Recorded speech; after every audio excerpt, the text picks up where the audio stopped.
Our modern environment now includes over 80,000 synthetic chemicals, with around 1,000 new ones being created every year. More than 500 of these are known to cause cancer or to disrupt the hormones in the body. Of the substances that are strongly linked to breast cancer, many are chemically similar to estrogen. Estrogen is a natural hormone that promotes female characteristics, and our cells recognise it by its phenyl ring. However, many synthetic chemicals also hold these phenyl rings.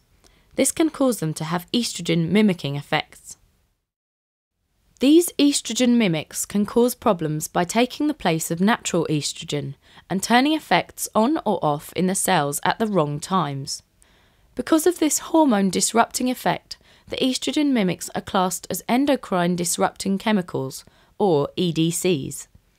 Importantly, these chemicals aren't only found in factories or behind laboratory doors, as they are all around us in our environment and everyday products.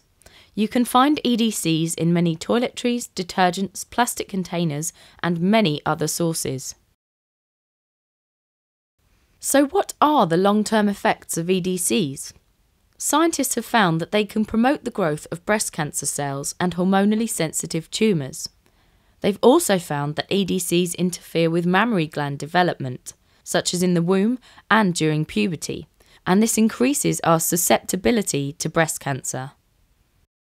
Currently, we are leading a focused campaign against a pervasive EDC called bisphenol A, which is found in many plastics. Due to the cancer risk, Canada has already classified bisphenol A as a toxin, and, along with the US, they are drawing up new laws to phase it out of babies' products. There have been many persuasive studies on laboratory rats and mice. They consistently demonstrated that exposure to bisphenol A in the womb and around the time of birth leads to alterations in mammary tissue, which can go on to develop into tumours. Importantly, the subjects were given environmentally relevant amounts of bisphenol A, low concentrations of the chemical, just as any person would encounter in everyday life. Studies have also been carried out on cultures of human breast cancer cells. They demonstrated that bisphenol A can activate estrogen receptors and encourage the multiplication of cancer cells. Further studies have shown that exposure to bisphenol A is also very common. The chemical is present in plastic food containers, food can linings, and babies' products, and it has been proven that bisphenol A can leach into what we all eat and drink.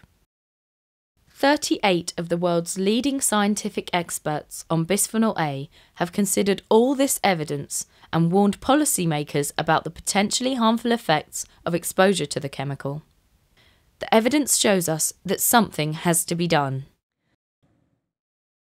Avoid buying products containing EDCs and bisphenol A by watching out for these symbols.